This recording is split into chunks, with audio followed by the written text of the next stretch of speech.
pulls a large sexual device out of his pants. He tells the girl that he has a very large penis. Did you bring condoms? I like to make love. Penis. I want to wrestle you so freaking bad.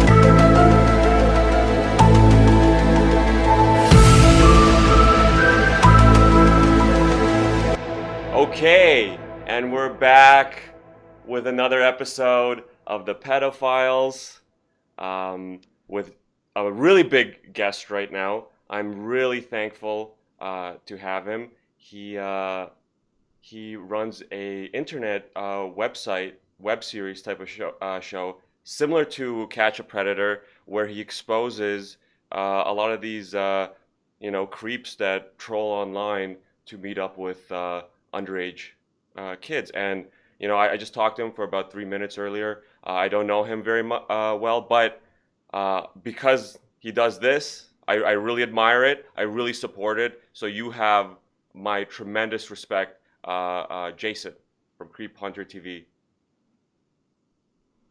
Hi, Dimitri. So yeah, just to clarify right off the bat, I mean, there's not much that I run. Right now, I produce stories, and I really see myself as a journalist. I've handed off for the last couple years. I've actually handed off the stories that I've produced to other people. People that I would say kind of would fit somewhat more of a demographic that I think might be a listener to your series. That's hilarious. Well, we're gonna get to that because that's sort of how I ended up messaging you and setting this up, is because one of the people you caught was part of a community I very well know. It's the stand-up comedy community here in Ontario. But we'll get to that. We'll get to that guy. Yeah, I've caught a lot of different people doing, just to give some background to anybody that doesn't know, I've basically posed as a child online and set up decoy accounts. And that has brought me a lot of different experiences all over North America. The types of interactions that I've had with people have been, varied. I would say generally, for the most part, most people have talked to me. Everybody that believed that they were talking to a child came up to meet with a child for what they believe to be, what they believe to be a child for a sexual purpose in person. I would say 80 to 90% of them spoke to me, a good fair amount. And, for that, I'm thankful. That 20% of people that didn't speak to me, it usually ended up with me chasing after them or trying to track them down somehow afterwards to try and get connected. But yeah, I mean, a lot of different experiences and a lot of different individuals that I've come to contact with. Yeah, of course. Yeah, I took a look at some of the episodes there, some of the different people. I watched the one with Alex a couple times. He's his own person. Let's just call him Alex. And yeah, he was a comic in London for a couple years. And I just want to figure out exactly what happened, because I think most of my listeners are really watching this to listen to what happened with that guy, because that went around the news back this summer, but it happened like 3 years ago. Is that correct? Yeah. Like I want to say the 2 news of years. him being in stand-up came out like this summer or something, right? But no one made that connection until then, right? Yeah. So Alex was an interesting fella. For the longest time, I didn't know his name. he says in communications with what he believes to be a child, he says that his name is Howard at one point, Right. and then on Right. his name tag, I always had the suspicion that his name was Alex. I I never know. knew. I know. That's a great part of that episode where the guy has this fake profile with the uniform that with the real name on. It's just like, come on, dude. How do you mess It's that up? he, you know, he thought that this was something that he was not going to get caught at, even though he says, I knew this was someone spoofing me. Yeah. He didn't know. And once I came to find out what his last name was and his legitimate name was, I then started to kind of piece things together. And that was just that was at the beginning of the summertime. Yeah, exactly. How did you find out Uh, out that he was in stand up? Like, what exactly did someone tell you? Did you see a poster? so I put a bounty on his identity. Mm. And then for him, I think it was like 75 or $100. But I had a whole bunch of people, not a whole bunch, I would say less than 10 individuals that I didn't know their names. Mm-hmm. And I just I wanted to Of complete course. the list of individuals that have been put up on CreeperHunterTV.com. Mm-hmm. And so I put a bounty up. At this time, I had finished filming episodes for at least 8 to 9 months at this point. And it was just more in a research role and in that capacity that someone got in contact with me, someone really talented at finding people. Oh wow. And he did some searches using his pictures or parts of his pictures, Mm-hmm. and that led to his Twitter profile, and then that led Wow. backwards to his Instagram, and yeah, Yeah, yeah, and he yeah. had it all open.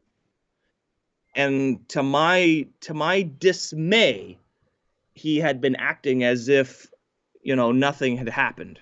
Right.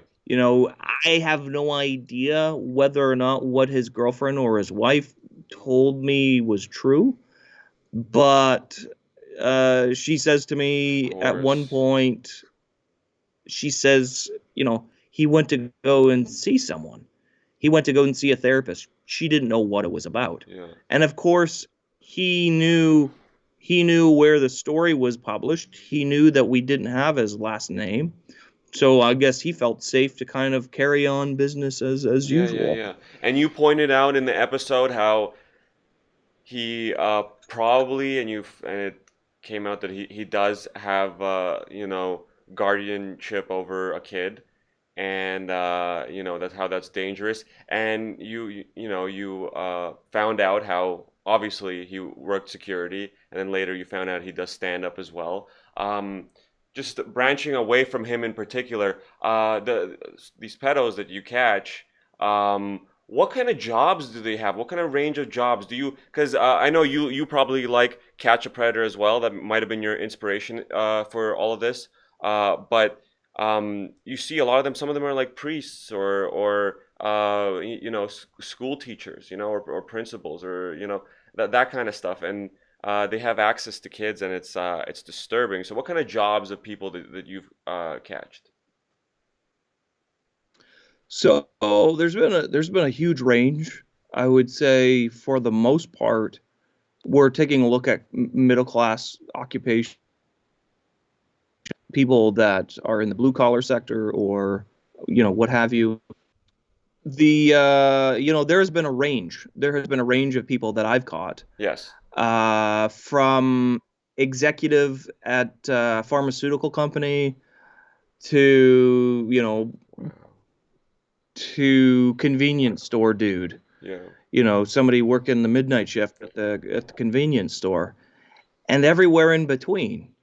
It doesn't. What's the most This egregious position kind that of anyone has been in, like the like access to kids that you're like, wow, you really should not have been doing this. um what might be good is if you flipped off your camera. I think I did a test on my internet speed, and I think that your Okay, let's try that. internet may be Let's try that. lagging us a little bit. Okay. So, sorry, what was your question? It was Like the worst, most egregious positions. yeah, job, career position, or even like a extended family that you know, that might live together or something like that, like, you know, big families or whatever. Well, there's a guy from season 2 who Mm-hmm. was in a position of authority at a church.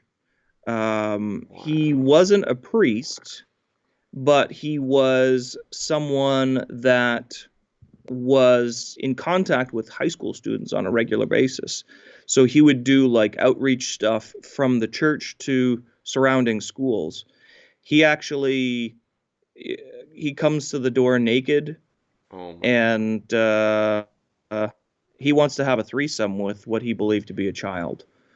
God, Um, so you crazy. know, there was a one occasion where there was a high school, uh, albeit he didn't actually make plans to meet up, but he was part of one of our nominees.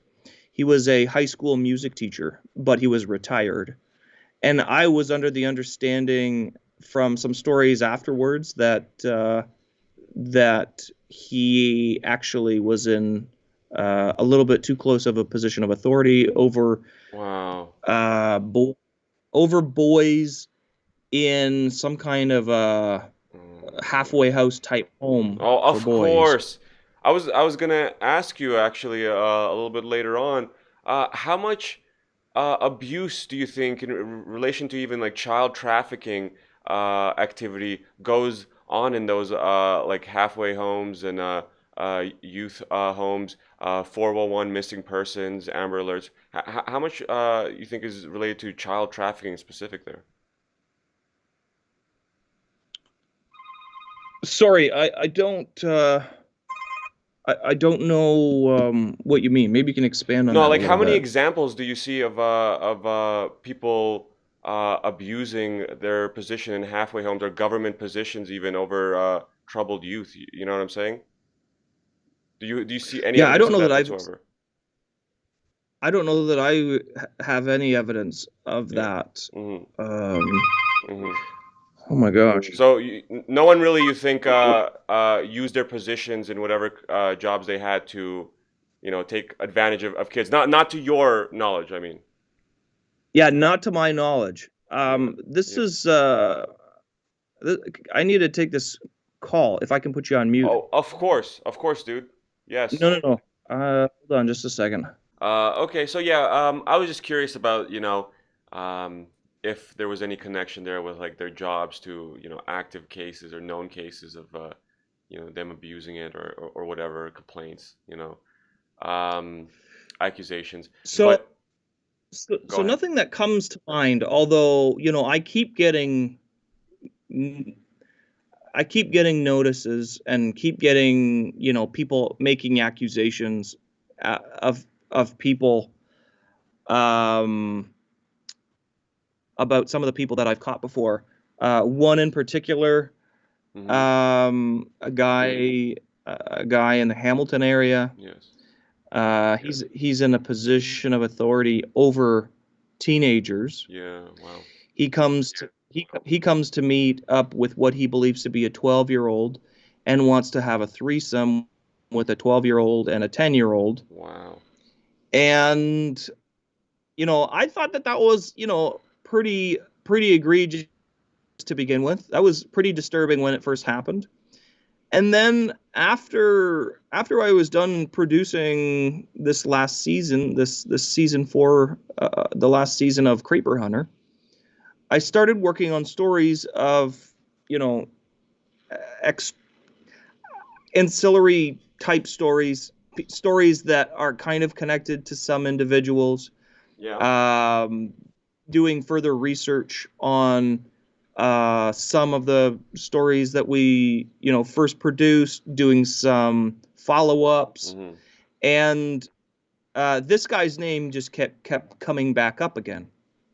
And at one point, he actually had sexual contact with two 12-year-olds in a park, and that was sort of, disturbing to learn. And Wow. I just learned about that just this summer, Holy crap. even though the last contact that I had with him was probably a year before. And at that time, when I had contact with him and during the confrontation, he says to me, I am in this position of authority at McDonald's, and I'm a manager, and I find some of these teenagers to be attractive that I work with. And I cautioned him. I think I gave him a pretty stern warning, telling him that could be, very detrimental to him if he were to ever act on that. And he assured me that nothing like that would ever happen. Wow. Sure enough, just yesterday, somebody contacts me saying, I'm a family member of a 16-year-old girl, and this same guy is now whom he is a manager at McDonald's, over in a position of authority over this Of 16-year-old course. girl. I hear it all the time, 16-year-old. by the way. So, These managers that's taking something advantage of that their was teenage really employees. disturbing to learn. I don't know if it's true yet. Like I haven't been able to cross-reference what this person Yeah. has said. Who knows? I Yeah. get a lot of emails. Yeah, of course. It's disturbing even to think about. So you mentioned that guy, you mentioned the priest.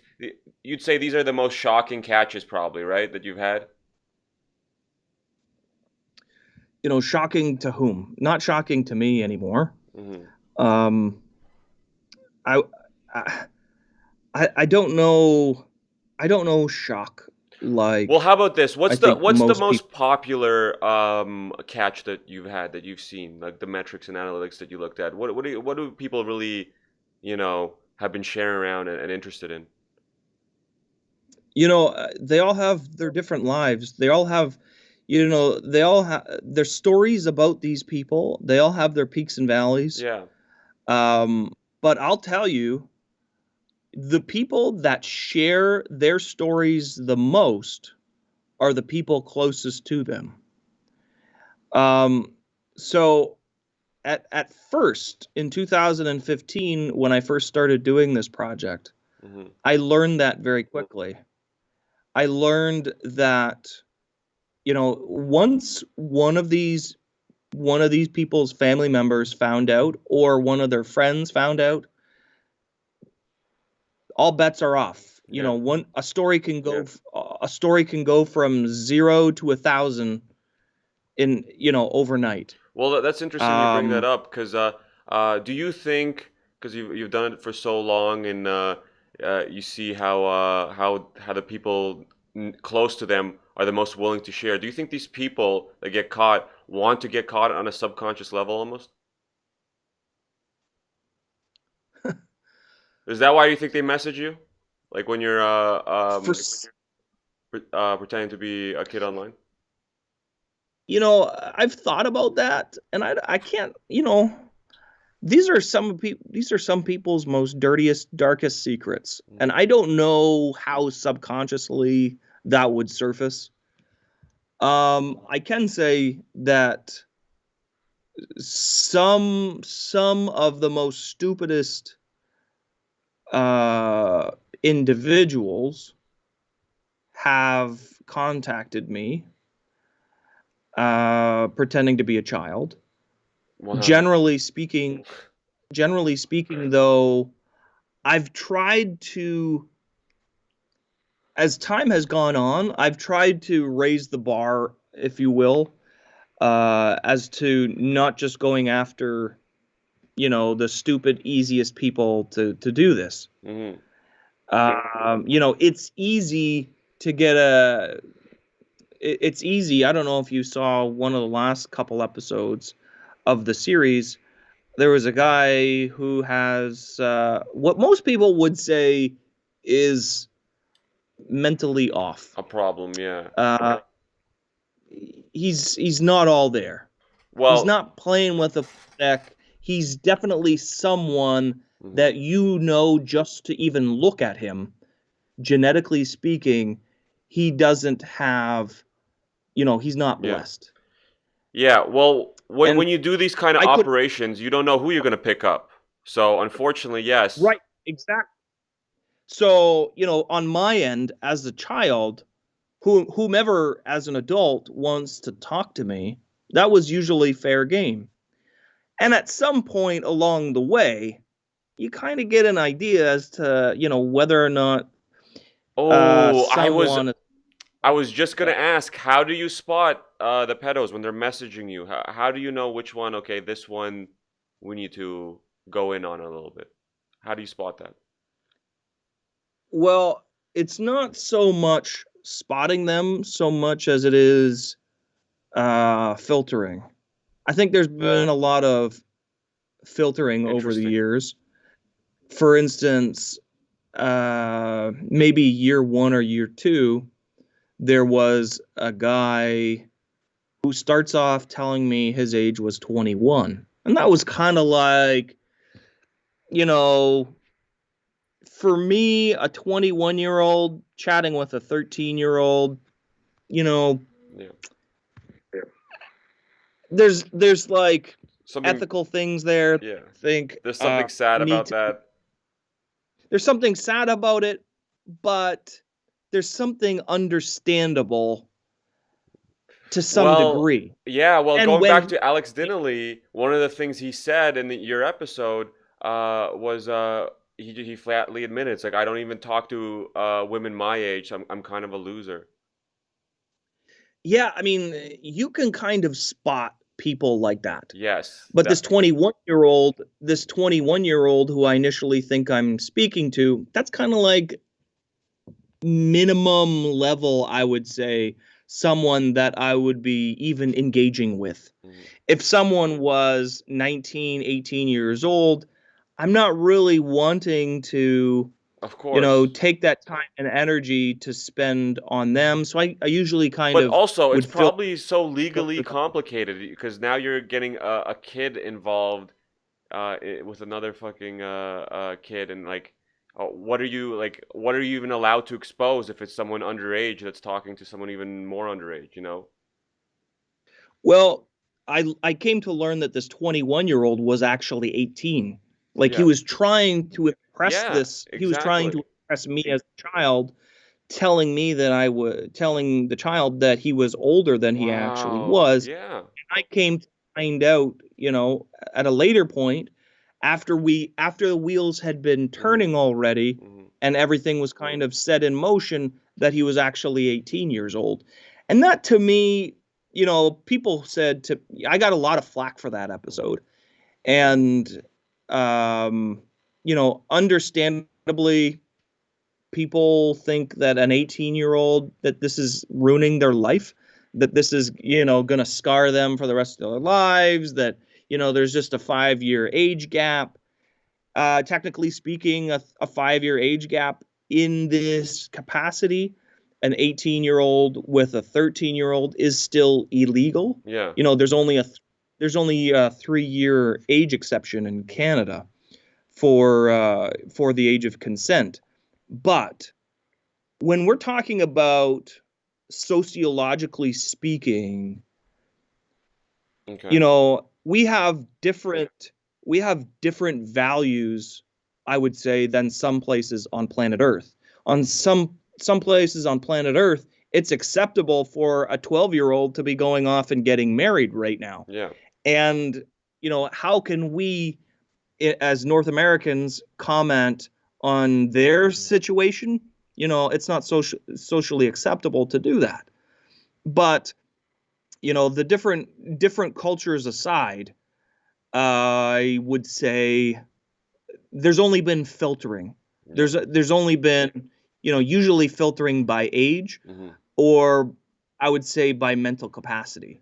And unfortunately, the guy that I confronted the latter part of the last season, this guy who comes off as being a little bit mentally challenged, Yeah. I later learned that, it wasn't necessarily something that was a The best thing. defect. So, Yeah. not necessarily a defect, but I would say, what was the diagnosis that he had? He had uh, drinking while in utero, fetal alcohol syndrome. Oh, okay. And I had never experienced someone with fetal alcohol syndrome before, Yeah. but Yeah. That doesn't count. you In my know, opinion, if you had to ask me, I don't think that counts enough to excuse almost banging a kid. yeah, I don't. My threshold for I've met people being with that, and yeah, it's kind of sad when you sit down and think about they're smaller, they tend to be smaller, they have a unique facial jaw structure, but aside from that, they should be smart enough not to meet up with children online. the threshold for me is pretty low. Can they take care of themselves? Do they know what right and wrong is? Are they able to come to the meeting with this child on their own? Do they have, access to the internet readily and know how to function on the internet? Uh, And that's kind of where I've yeah. drawn the line, mentally speaking. I want to go back to To the messages because I was really interested in the text messages for Alex's episode. I watched that episode a couple times just to get a feeling Sure. of how this podcast is going to go and what kind of things I'm going to ask. And it was very interesting just to look at your responses to the guy and obviously his responses. We'll get to that. But from your end, this is something you might not want to answer because it's kind of giving away a trade secret here. But when you're talking to these guys, what attracts the pedos the most? Like a slutty or an innocent kid? Because I noticed you went down the middle, down the line in that conversation. It was very interesting. I have never, I don't think I've ever played the most innocent, unattainable child ever. I Yeah. don't think I've ever done that. I think in most circumstances, I have created this character that is the most vulnerable, the most, accessible, the Willing. most sexually advanced, most willing, the Mm-hmm. most Yeah. sexually advanced for their age, um, most available. My mother, as this child, my mother was, my father was never around. If I was playing this female, Mm-hmm. and I've played, um, primarily it's been a female that I've played, Well, you could do that but for with the most little part, boys too. That's that would be a common trope there for sure. absolutely. An unavailable parent, such Yeah. as a father figure missing in the child's life, Yeah. and a mother who's absent. You know, my mom's always working a 12 or 24-hour shift at the Mm-hmm. hospital. There's always this big opportunity for someone to come and snatch this child up. Of course. That's how I've kind of played, this the widest, most broadest target you could Right. ever find. Right. Of And course. in most cases, I would say probably not realistic to what this standard reasonable child looks like. Mm-hmm. I don't think most children are vulnerable like this child. Mm-hmm. With that said, we're still telling them that it's a child. Yeah, of course. So And a little bit more on their end. What is like the one thing these dudes uh always try or tend to bring up, whether that's a text message or in person? What do you notice? It's like, oh, of course he brings up this thing because I noticed you touch a little bit on in that episode where you say, "Oh, classic, you're not a real person," gag. But what else do you notice a pattern with these guys with the things they bring up in conversation? Well, I can show you some statistics that we started collecting. Interesting. So Let's hear it. I start I started a I started a committee to make some serious changes. And this committee, so I'll put it up on screen. I think I can do that. I'm almost positive. How do I do that?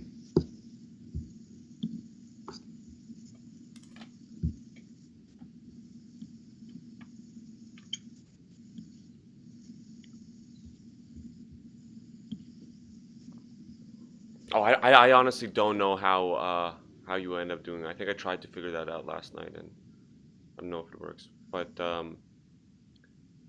you just tell me what the statistics are. If it's like, you know, has to do with their communication. I'm really interested. If you actually compiled statistics on that, that is amazing. Ooh, looks like. Can Oh, you you see got it. Yeah, yeah, what I'm yeah. looking You at got here? it. So we have a couple of volunteers that started working on this. And this is only up to, I think, episode 30. But one of the common Wow. things, there's always been a request for a picture. Pretty much there's always been a request for some kind of indecent act. Yeah. A fair amount of time there's been, aside from wanting to go meet up, there's been some kind of offer of illegal substance, Yeah. naked image inclusive.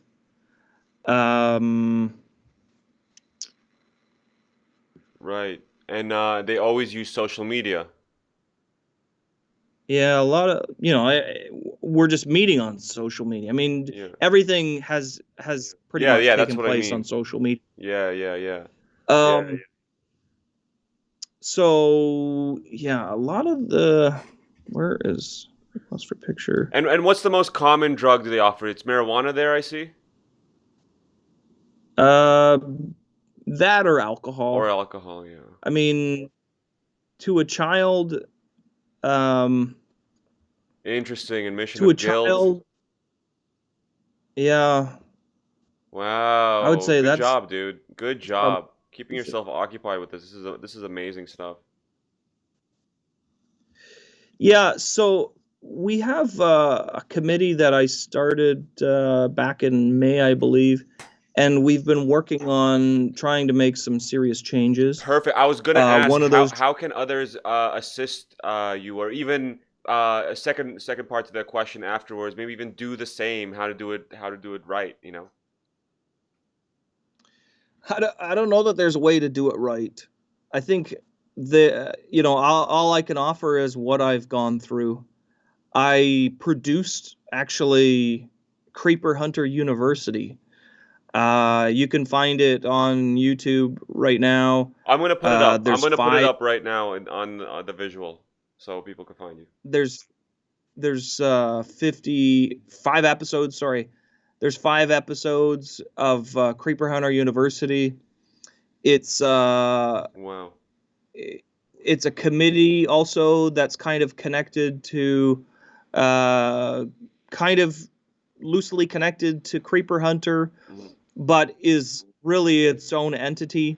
This is a bunch of professionals from all over North America who have come together to try and make some serious changes.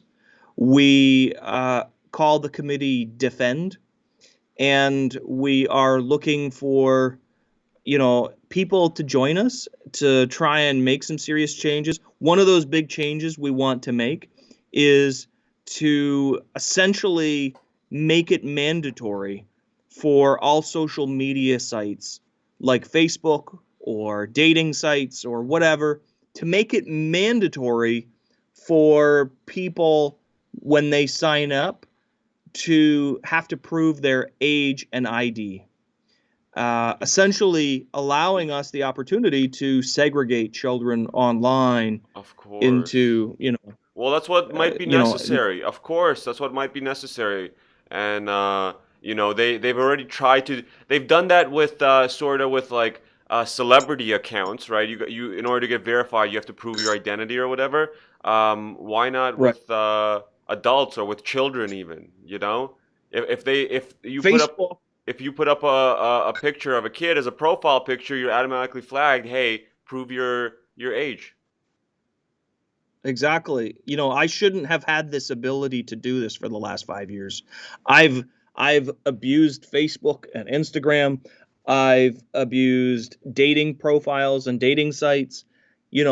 Everywhere online that you can abuse as a child, I have tried to take advantage of it, and it's been pretty much successful in me doing this. Yeah. Um, I can't stress enough that if my child has the ability to go on Facebook and you, a stranger, have the ability to, have that ability to communicate with my child, there's a fucking problem Of here. course. There is a severe problem with social media that Facebook has the ability to age and ID verify, You know me. and We talked they don't. we tried to talk about conspiracies a little bit earlier. I think it goes even deeper than that. Facebook, you type in the correct terms. A lot of them are like foreign terms. You pull up child porn there, child modeling agency, really weird stuff on Facebook. So it's just like I'm not surprised that they're not giving a fuck that kids are having access to adults like they never had before. They probably love it. My initial thinking, instead of having the government try and mandate this, my initial thinking was I'm going to start a class action lawsuit against Facebook so they'll get the message that this is not okay. And God I haven't bless. been able to find. I've interviewed a few law firms so far. I haven't been able to find a law firm that wants to go up against Facebook for Yeah, I some bet. reason. Um, because really, the argument that I'm hearing from some of these law firms are, you as the parent have the, control over your child to allow or not allow what they do online. And that, if you know children, is complete bullshit. Once a child gets to this age of 11, 12, 13 years old, you they have this mentality of wanting to be an independent sentient, and they want to have this, ability to do whatever it is that they want to do, and they'll try and do it. Of course. You add into that, raging hormones with puberty and whatever. You now have this child that is hell bent on doing stuff that they're not allowed to do online. And if they want to find a way to do it online, they'll find a way to do it with or without the parents' consent. Mhm. So the problem is now Facebook knows now that, children under the age of 13 are on Instagram, and they choose to not shut down those accounts. I've actually tried Yeah. to report children under the age of 13 on Instagram, and Facebook makes it so fucking difficult to do that. Of course. You can Of report, course. Dude, the you can report. the spectrum has moved. Now it's okay. Now everyone's like, what's the problem with that? Kids should have whatever access to posting whatever pictures they want on Instagram or talking to whoever, Yeah, you know? Yeah, it's like their terms now you're the weird guy for even bringing it up and how fucked up it is. It's like, just let them do whatever they want, I guess.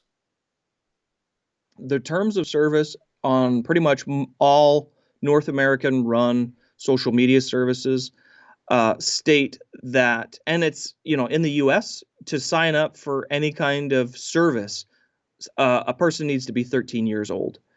And if someone is under the age of 13, it's thought that their parent is consenting if they go through this, if they go through this basic, Yeah. Sign up waiver process. sign up process. Basically just having a fucking email Yeah. is good enough for someone to put themselves in a place of vulnerability on fucking Instagram and then be contacted by 20-year-old Indian dudes I know. Oh man. roaming around Speaking of which, India there's a wanting to yeah. abuse children. Yeah, well, not even that. There's a guy. Your channel's amazing. There's another guy. He all he does is bust scammers, online scammers and stuff. And he finds their IP. He hacks Yeah, their computer. He goes through their own desktop and shows all their files. He's a madman. And sure enough, most of them are like in India or China. absolutely. I've taken a look, just creating a child account on Instagram and having just one public profile image of an actual child, I would have 50 to 75 individuals, at least 3/4 of them, some kind, located somewhere in India, Yeah. um, wanting to follow some random North American child. Yeah. There's this mentality that this geographical distance is like a good buffer for them, and that it can prevent them from being exposed to any criminal Any liability. consequences? And Yeah. I don't know that that's the case. I don't know many of the laws in India, but I know that it's illegal to do most of the stuff that most of them have tried to do with some of the accounts that I've set up. Yeah. So, generally speaking, there is a huge problem online on social media. Facebook, Google, Yeah. Apple, all of them have the power to, at the very root of where people log on to their service, have the ability to, start age and ID verification, and they refuse to do it. I think a lot of them, maybe the dating sites, there's some kind of justification, I think, on their end, Yeah. Of course. that they might believe that people will migrate away from their service if they implement some kind of age Oh, and but the ID thing is, verification. they're the ones that need it the most. I know, and when you're a Tinder and you have the ability to do age and ID verification, they see that as a liability to them. Because if you don't know, the company that owns Tinder is a $2 billion company, and they own a lot of different dating sites and a lot of different dating apps. But Tinder is their biggest moneymaker. And at no point in the process do you, as the Tinder user, have to say, yes, I am who I am. Hmm. At no point. All that's needed to sign up for Tinder is a phone number, Yeah. Of and course. not Yeah. even an email address. And you brought up And sorry, go ahead. so, yeah, I mean, it's a very chilling idea that these companies have the ability to do this and they choose not to. Yeah, of And I course. think, and I'm almost positive that the thinking behind it is that if Tinder were to set up age and ID verification, that people will go and migrate elsewhere to another dating app that doesn't have to do that. Yeah. And that's probably the thinking behind it, because it's not the law for for Tinder to do this and for everybody else to have a level playing field. Yeah, yeah, So, yeah. why would Tinder go out on a ledge here to do that? So not a responsible business practice. I think they're $2 billion in revenue in the last year, but Mhm. I wanted to ask, I'm using them as, you brought up earlier about how some of these people are from India and China, and how they have like it seems like they have nobody there to give them any kind of like consequences for this. Nobody, like, apparently they have like cyber crimes divisions. You call them, like the numbers don't work. It's like impossible to get any kind of police there to do something about it, and their end. But look at it from our end.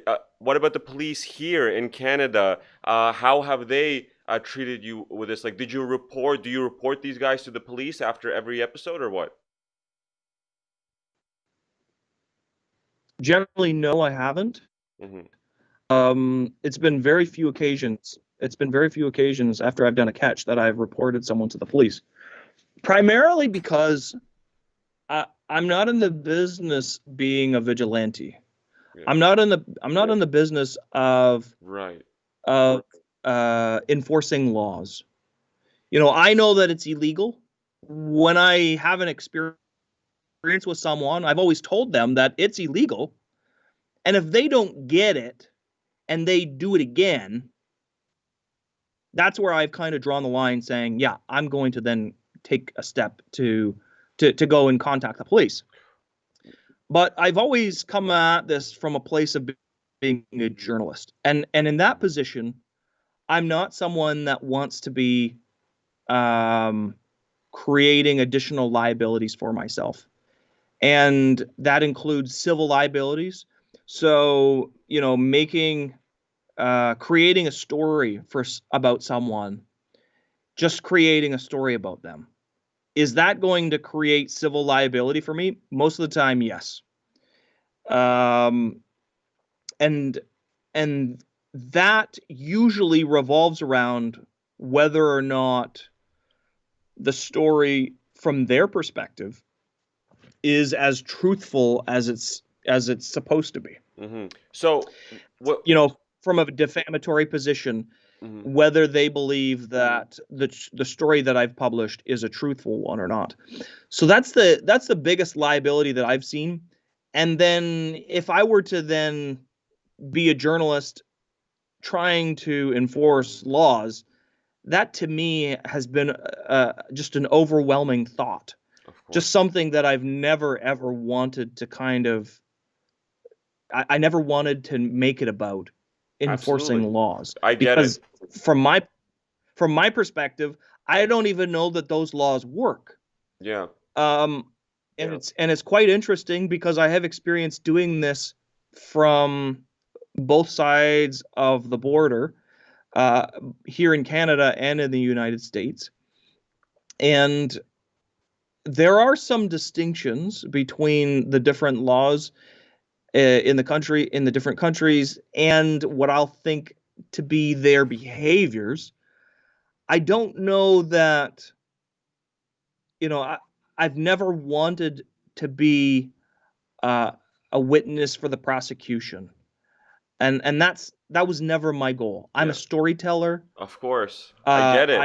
I've always been focused on, trying to empower people that are the viewer to educate them and their family and their children and their neighbors' children.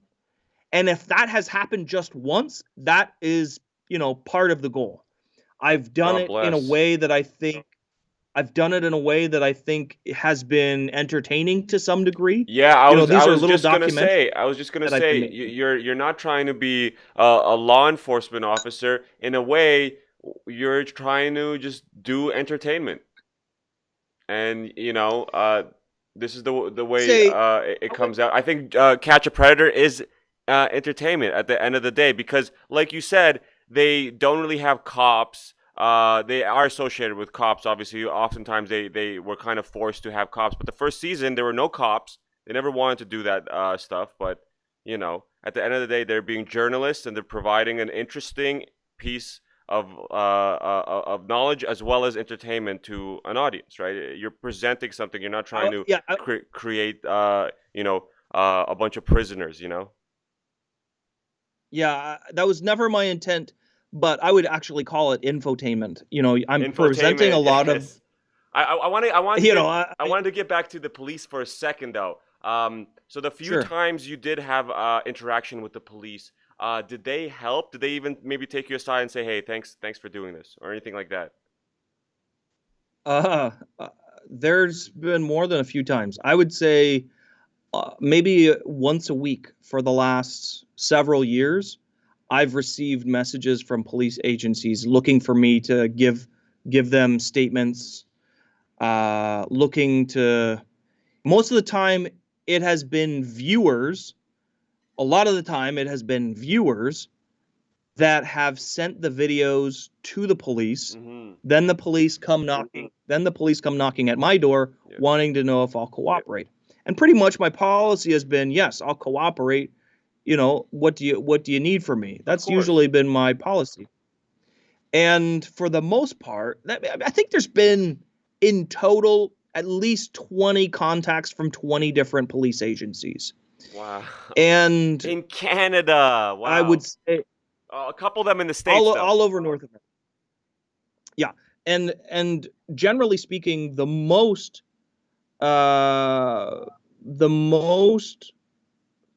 occasions that I've given statements to Mhm.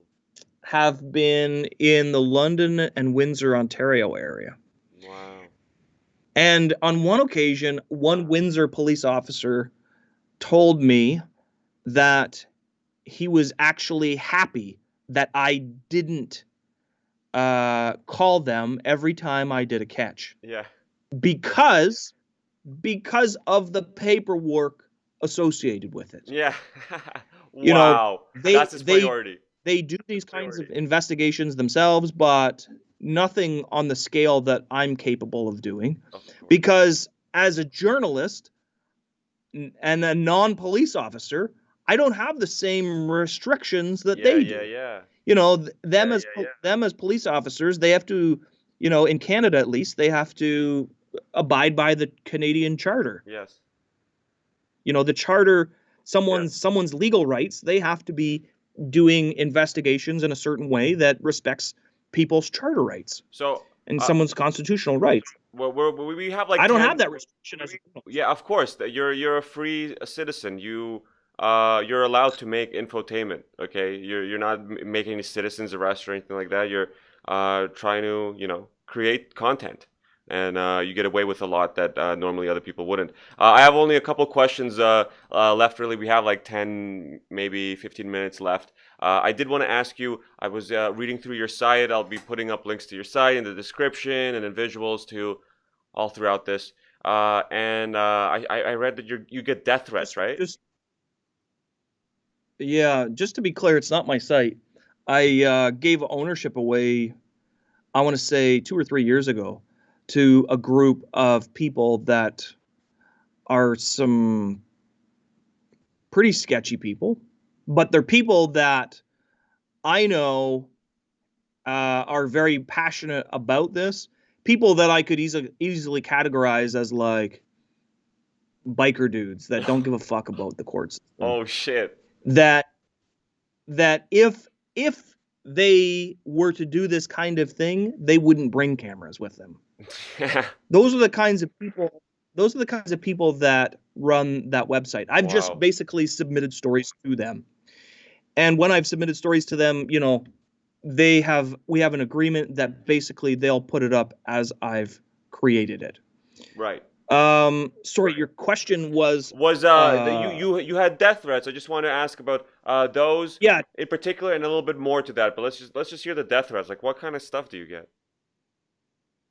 You know, I have one person, actually the high school teacher, for example. He has made, you know, I want to say 20 requests over the last few years to be taken down off that website, and that's kind of out of my control. Mm-hmm. But he has made about 20 requests or so to be taken off that website, to have his story taken down, and his tone has escalated. It's only escalated upwards with the kinds of threats that he's made. Yeah. At first, it was, I want to buy my way off the. This is one way that it usually comes up, is that someone will try and buy their way off the website. They'll make an offer, and it's just not something I'll even entertain. Of course. And I usually will tell them to go Well, rub it's salt. probably illegal and what they're suggesting. Absolutely, they're trying to extort and bribe. Yeah. Well, And then they're but trying it makes to. you a blackmailer then. Absolutely, yeah. I've never, every time someone has ever done this, my response is typically, you can take me to court and we can settle something in court.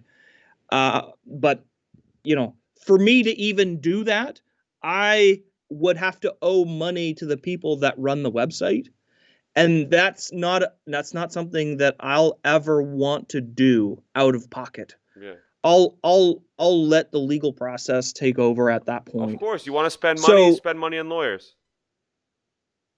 yeah, like I have been sued a couple times about this, and Well, yeah, that's what I was gonna say. Aside from death threats, lawsuits, what kind of other things, like really terrible reactions? I'm afraid to even ask this, but I want to ask that.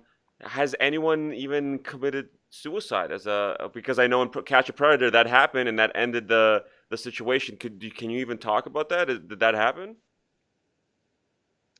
I can talk about what I know, and what I know is that there's been a couple people that have been deceased as a result after their story has been published. Mm-hmm. And I know that one of them for sure was a suicide. Right. I publicly spoke about this. This was a guy from Iowa. He actually he went out to his barn in Iowa. He had a very, nice house on a farm. Oh He my went out God. to his barn, put on his motorcycle helmet, and wrote a note to his wife and shot himself in the head. I waited about 3 months to get that report from the Iowa coroner, and Wow. they took their time with that. They had him waiting for an autopsy for almost 3 months, for whatever reason. Mhm. But that's the one occasion that I know for sure was a suicide. Okay, fair enough. There's been And how did there you was one react to that? How did you deal with that? I can't say that I will let external stuff like that bother me. Mm-hmm. If I were to let stuff like that bother me, it would, my life would be plagued. Mm-hmm. I would be hearing about it all the time. People like this, Yeah. people like that Yeah. are, in my view, cowards. Of They course. they don't want to deal with the reaction. Yeah. This guy that had shot And it himself sounds like in he the has a head, nice house with property. Like, okay, people are gonna think you're a pedo for some time, but just live by yourself. You got a decent situation. Come on. He had a wife of at least 20 or 30 years. There you have He it. was a military vet. Oh, that's fucking brutal. And she knew that he was an amateur photographer. Wow. But she didn't know what was actually happening behind the scenes.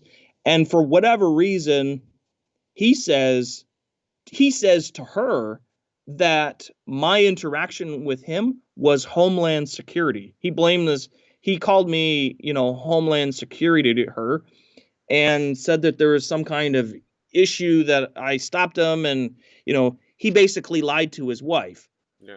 And then his wife, even after his death, I found out, refused to watch the video. But to police, she blamed me for his death.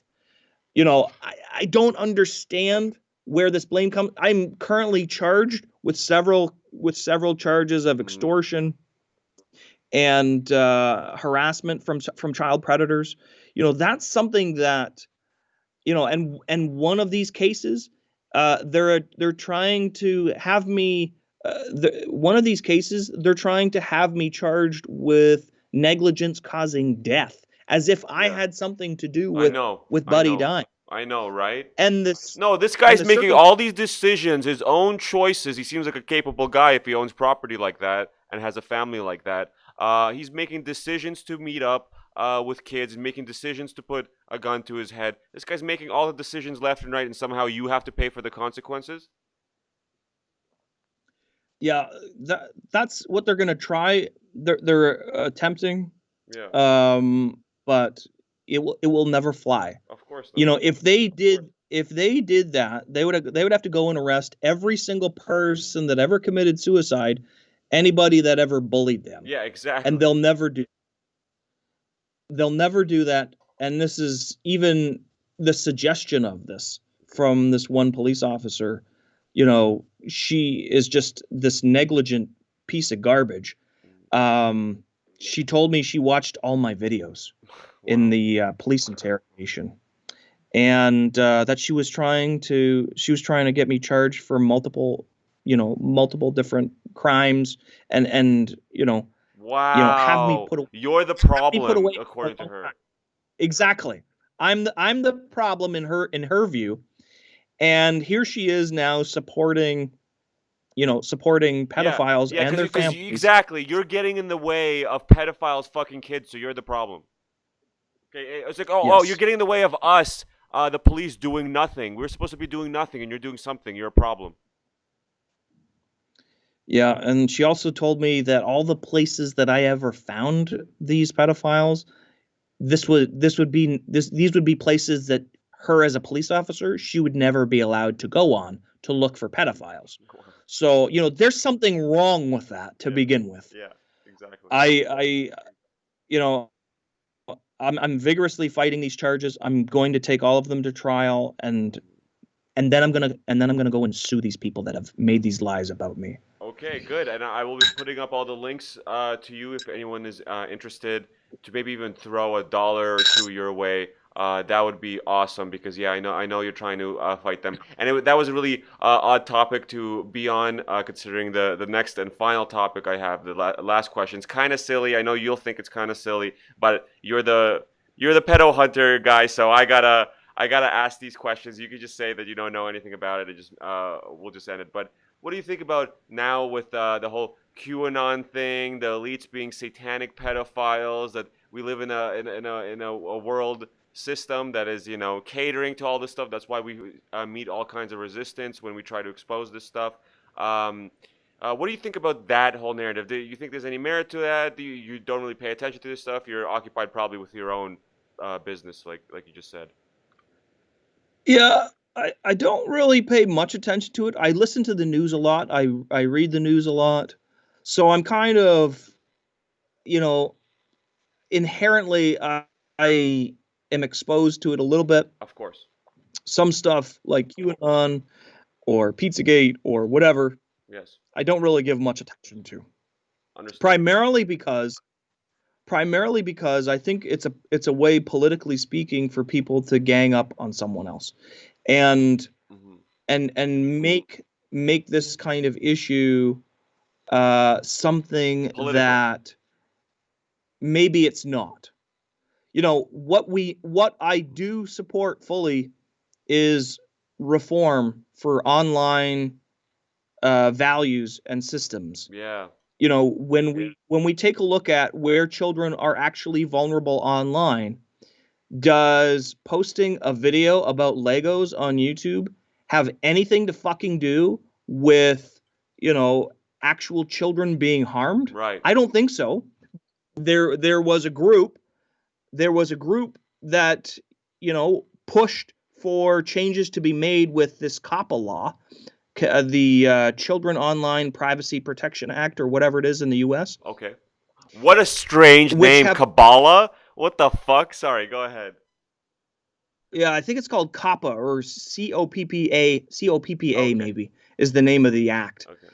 in the US. And it's affected a lot of YouTubers people that were, putting up videos about, Legos or anything childlike. Yeah, no, I saw that. It blew They're up on YouTube, and it's very strange. Just sometimes there's light like elevator music while they show all these like toddlers in diapers like running around each other. It's just like really strange stuff. And you look at the comments, and there's all kinds of weirdos saying shit. there can be weirdos saying shit anywhere online. And that's what I've come to learn is that, anywhere Well, you know all about online, that for sure. You met these guys in person. anywhere online that a child can be like having any kind of input or commentary, that's a place where a child is vulnerable. Not anywhere, watching a video about someone, some adult making a video about Legos, but you know the problem is much deeper than that. And the Amen I to think that. That's what I've YouTube been paid saying. four I think YouTube paid $400 million in fines to the SEC or something about this particular issue and children being vulnerable on YouTube Yes. with videos about Legos. I don't know how a child is vulnerable about watching a video about Legos, but I mean, YouTube paid into this, and the U.S. government came down hard on this, primarily driven by a group of people like, I'll just categorize it like QAnon because I don't Yeah. know for sure what the group Yeah. is, Well, the thing is, a but a lot of group them, of it's millions of people that are following this QAnon narrative that it's like a military intelligence apparatus. Really, when you listen to them explain, it's like a psyop, but in terms of revealing the truth to people very slowly and incrementally. And millions of people have gotten aboard with it because millions of people are for saving kids. Whether it's in Australia, right? There's not much to do, but there's people that support QAnon even in Australia because it's all about trying to help kids that are suffering. yeah, I don't know what QAnon is about. I haven't done enough research about it, but I can tell you that pretty much anywhere online that any human can interact with another human, either digitally or in text form or whatever, that's a place where a child is vulnerable. Of course. And So you heard about we QAnon? need Well, and what about I sorry, I just want to throw a couple more questions, keywords from this topic, conspiracies. What about adrenochrome? Have you heard about adrenochrome? Because I might fill you into something new that you might hear later on at some point. I, I have no idea what that is. Okay, so adrenochrome is I know sounds like comic book sci-fi, almost cartoony shit, but it's a drug made from the adrenalized blood of ideally kids. And Fear and Loathing in Las Vegas had reference to this drug, where a dealer that's a Satanist as well gave it to the protagonist there. And then it was also referenced in Clockwork Orange as adrenochrome, you know. And so it's been Mm. out there for a while. And so basically, blood with oxidized adrenaline in there, you know. And apparently, the super ultra elite, while they're torturing these kids, they drink their blood. And I know it sounds ridiculous and stuff, but I just figured I'd fill you in a little bit and ask you about it, since it's this overarching topic of conspiracies. I have no idea what that is. I watched Fear and Loathing in Las Vegas maybe 15 years ago, and I was probably half asleep while I was doing that. Half asleep I or half I don't fucked know up that on drugs? I have never done an illicit drug in my entire life. I've never even been drunk in my entire Oh life. wow, that's fair. And you're I watching don't Fear and Loathing. remember. Sorry? And you were watching Fear and Loathing. That's impressive. Yeah, I mean, it was just probably coincidental. It was probably just something on TV, Yeah, yeah, and yeah. I never found it to be that interesting of a movie. Yeah, I don't think I've ever watched it to To ever, completion either, but I've seen that clip that's referencing adrenochrome because I was just simply interested in it. yeah, I don't think I've ever watched Clockwork Orange either. Oh, okay. Stuff like that. it kind of sounds, it does sound ridiculous. Um, I can't really comment on much else other than Fair that. enough. You don't have Aside. to. You don't have to. I was just you wanted to throw it out. It was one of the things I had prepared. I know it's a little silly question, but who knows? I didn't know what your answer was going to be. So that was pretty. Well, do you find it silly? I mean, that's the big No, I question. mean Is there's do you find it silly? aside from those two things that I mentioned, there's a a huge amount of information on it, actual labs that try to synthesize it, um, and a lot of them in China, and yeah, it all goes back to a wider thing, which is illegal organ harvesting, right? Everyone thinks about the kidneys and livers and things of that nature that again, going back to China, that they're taking from people in these concentration camps, Muslims, Falun Gong. They're just robbing their organs and trading it amongst themselves, and blood is one of them as well, supposedly, astonishingly enough. And then once you look at it, it's like, well, it kind of makes sense. If you're going to be processing human beings like this in this sick way, why not always also find something to do with blood? And then there also is research into using young mice blood to rejuvenate older mice, and there's data on that. So it kind of, the pieces start falling together, and like maybe that's going on somewhere on this planet. I wouldn't be surprised. You know. Yeah, I mean, I know that the adrenal glands are on the kidneys, and that the adrenal glands serve a they serve a purpose. Yeah. That's you know I don't know what else. I don't know Well, how an apparently, not adrenal only do gland you get could like be. a crazy high, like if you want to know the purpose, right? It's an interesting word you use. Okay, why would you do something so sick as inject or drink or whatever, terrified child blood, right? It's apparently the adrenaline in it is a really amazing high and everything like that, and the blood itself is anti-aging properties, like I just mentioned earlier with the mice Well, studies. I think if I think if one were to drink blood, even with an adrenal, even with adrenaline in it, I think the stomach would break that down before it went into the blood system. Well, I there's think also the adrenal, stories of, you mentioned the adrenal gland, eating adrenal glands, eating pineal glands for similar psychedelic effects.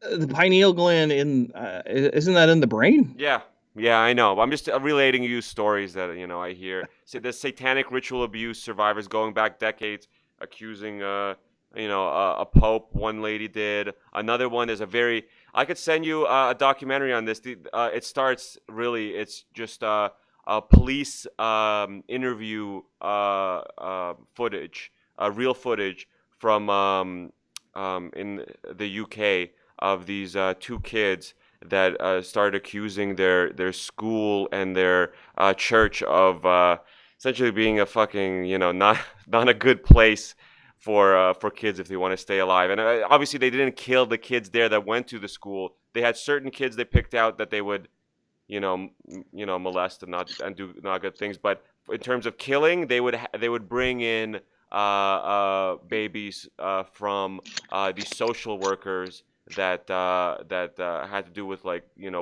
poor communities, you know people that can't really afford to have babies, right?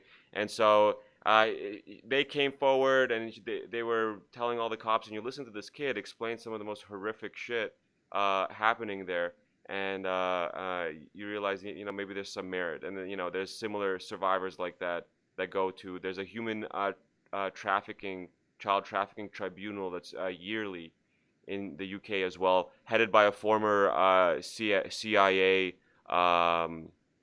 chief, really. And he talks about this stuff. He has people on that survived child trafficking, and you hear some sick stories. Well, it never happened to me, that's for sure. So I don't know, but I'm willing to sit here and talk about it. So there's that, at least. Well, at least you're open to it. Yeah, it's called the Hampstead Being Incident. I think I could send you a link if you'd like. Hampstead incident. I don't know that I would watch a full length documentary about this if it was like full on a lot of theory that's being discussed. Yeah, yeah, yeah. If it was solid facts that were kind of undisputable truth, Yeah, it's not you really know, it's not I really a don't. documentary. It's just a compilation of all the interview footage with the cops that they recorded with these kids, and you just listen to this 6-year-old kid. She's really smart, you could tell, and she's explaining, little figurines and little accessories made out of toddler bones and how they hang up toddlers and cut their necks and where they keep everything to drain the blood and yada yada yada. It's very disturbing stuff if true. And then you could do your own research outside of that to see what happened to those kids, what happened to the mom afterwards, because they were sort of targeted because they were accusing their dad of being part of this satanic cult, and the mom didn't know at all. The mom didn't know at all until the kids started talking about this, and she approached the police with them. Yeah. Well, unfortunately, a lot of people can, you know, anybody can make an accusation. It's hard to sometimes support accusation with actual facts. Hmm. Um, Yeah. and generally speaking, I try and stick towards fact-based stuff. Hmm. Um, Yeah. Well, you know, if it was a what scheme I by the mom, she eventually got arrested for being a danger to these kids, because they all blamed it on her for making up these stories. So if that was a sounds little like some scheme on heavy her part, it shit. kind of backfired. Maybe. Yeah, who knows? Anyways, thank Um, you so much, Jason. Is there anything else you want to say? A last parting word to the audience? sure. They can check out our committee. Helpusdefend.com is our committee's website. That if people are looking to help us make some serious changes, help us defend on pretty much all social media networks. That's we're looking for people to align ourselves with that have some kind of interest, some kind of profession, some kind of talent, that can be offered to help us achieve children being safer online. And that's a huge thing that I'm indulging in right now and wanting to give as much time as necessary to. So that would be, hopefully, just just people even going to check out our stuff. That's completely amazing, and we're so thankful of that. Hmm. Absolutely. Thank you so But much thank for you having me, having you on my show, and I really hope you get the stuff you're talking about sorted out, because you seem like a good guy that's doing the right thing, or at least trying to do the right thing, and you know, obviously once you do the right thing very, very well, then come the fucking attacks, and you're dealing with the attacks right now. thank you so much, Dimitri. Of course. Okay. God bless, Jason. Thank you so much.